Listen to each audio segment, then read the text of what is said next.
We're here with Josh Portner, design engineer from Zipp Speed Weaponry, talking about the new 404 Firecrest wheels from Zipp. Josh, what can you tell us about the new design? The big one that you notice straight away is the rim shape. It's one of the widest rim shapes we've ever done. It's much more blunt in the spoke bed, tapering back to the brake track. And I think you almost have to hold it in your hand to really feel how different it is from a traditional rim shape. But the key to the Firecrest technology is that the maximum width of the rim is located down here closer to the spoke bed instead of up here at the brake track. So you can think of it as it's kind of the anti-V-shaped rim. And what we found was this really allowed us to take all of the benefits of the toroidal rim shape that we've been using for the last 6 or 7 years. 2004 was when we launched that with the original 808. The toroidal rim shape concept was really about flaring the rim out and putting the rim surface out in the turbulent air coming off the tires. The goal was really to recapture dirty airflow that had separated off the tire, which was the leading edge of the wheel. And we'd spent years really optimizing that shape. And in the last 18 months, we've picked up some new computational fluid dynamics technology, kind of a computerized wind tunnel that really let us understand that we had done a great job of optimizing the front half of the wheel, but we had a long way to go on the back half of the wheel. And those kind of sharper trailing edges here were not very effective leading edges on the back half. And of course, as a front wheel, you have equivalent air over the whole. This half of the wheel sees as much air as this half of the wheel, so they're equally important. So Firecrest was really the technology, or the leap in technology needed to really reduce the drag on the back half of the wheel. And in doing so, we found that we could not only make the wheel significantly faster, but we could also improve handling quite a bit. So the real Firecrest story is, at some wind angles we have between half and a third the drag of the comparable pre-Firecrest wheel, but we're also able to do it in a wheel that's much easier to handle in the crosswind and much more stable than any similar rim depth wheel on the market. We've just recently had the Seagull Century in Maryland, and it can be really windy there, so it sounds to me like I should have less concern riding a deep section wheel in an event like that. Yeah, that was the goal, and I think we've hit it. We had great feedback from our Kona athletes this year.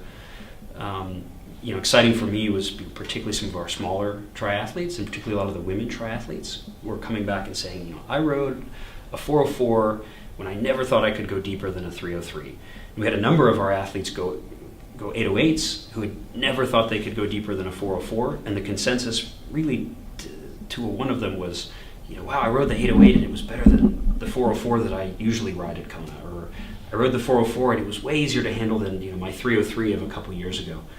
And a lot of that is just the handling, the stability technology designed into this wheel has really been all about moving the center of pressure, the natural center about which the wind, the side force acts, back within the wheel system. So you think of it in terms of traditionally, like with a V-shaped rim or one of our toroidal shaped rims, the center of pressure is actually somewhere out here in front of the hub. So if you could take all of the wind acting on the side of the wheel, it's actually acting a little bit in front of the hub. Well, your steering axis runs a few centimeters behind the hub.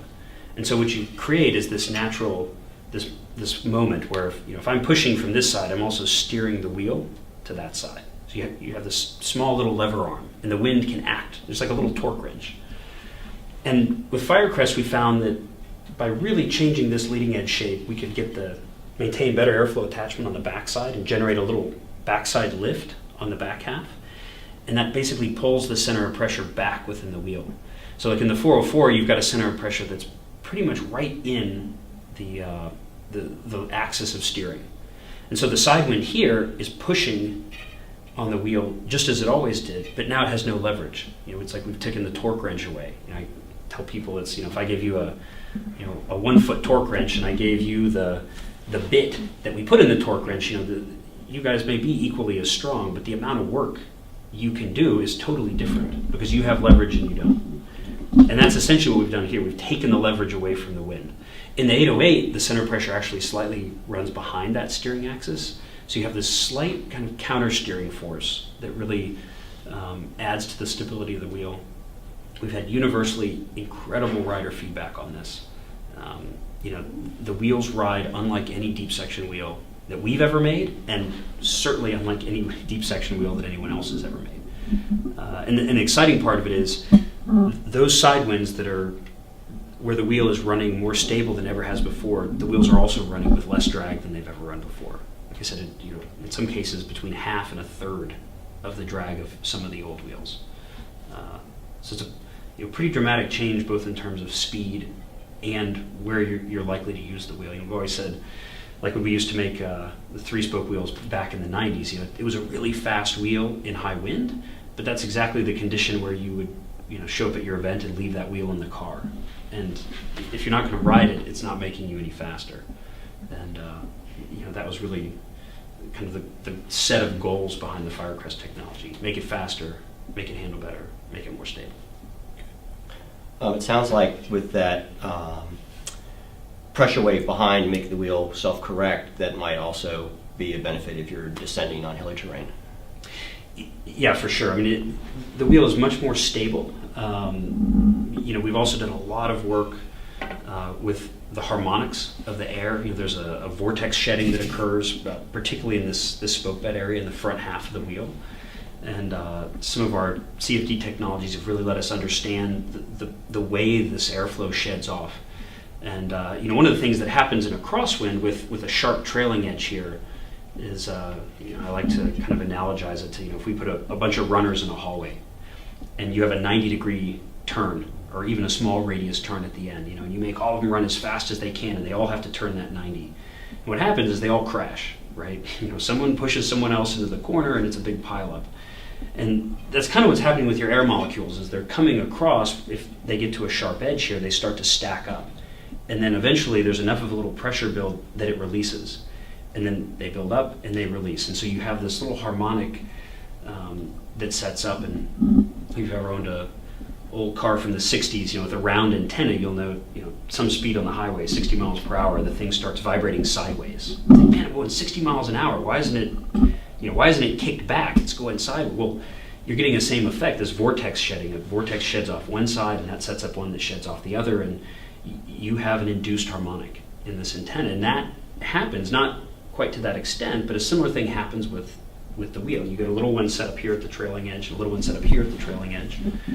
And one of the things we really learned through the software with Firecrest was by really changing the shape here, we took away that corner in the hallway, and we've given our runners, our air molecules, kind of a high school track, right? It's more of a gradual shape. It transitions through more gentle curvature transitions.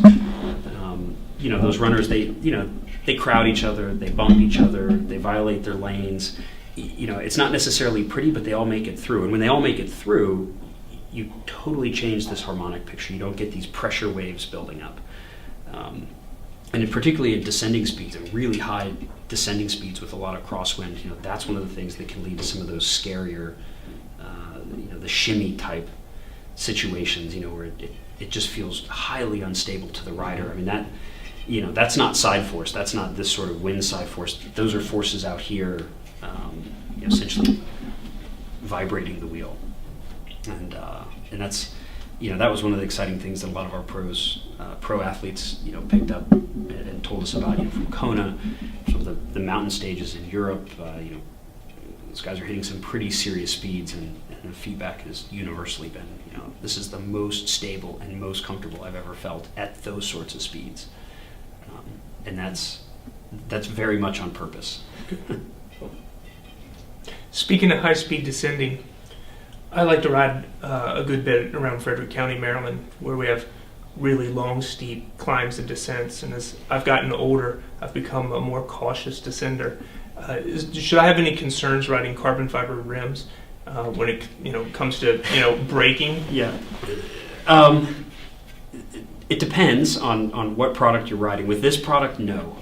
We're really proud of the fact that we were pretty late to the game with Carbon Clincher, and I think we were a company that for years had said, when we have the technology to really do this right, we'll do it, we'll launch it. And I can say that here in Indiana, we've been riding Carbon Clinchers that we've been building for 3 years.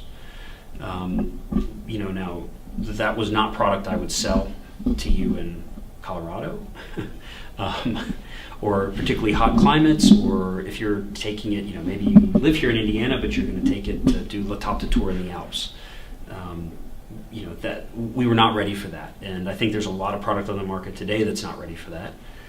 2 years of resin development, really intense, solid years, really going through the resin chemistry. We run about 100 to 150 degrees above our competition in terms of where you can damage the rim. We were the first full Carbon Clincher rim to pass the CEN braking test in Europe, which is considered the most stringent brake heat test in the world right now. Pretty much everybody's been there. We were the first to pass, and we did it with our brake pad across SRAM, Shimano, Campagnolo calipers. So it is a very, very solid platform. So I can confidently say you could race at the Pro Tour level in the Alps on this product. You will not have a problem. The heat capacity, the heat resistance of these resins are dramatically beyond anything else you can buy today.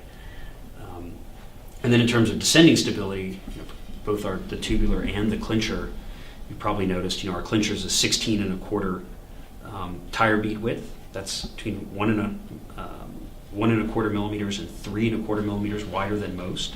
So you get a lot less of that lateral tire squirm, which really, it gives you a little bit sharper turn-in feel, but it also, it holds line. You have the 404 Carbon Clincher here in your hand. Where else are we going to see this new Firecrest shape?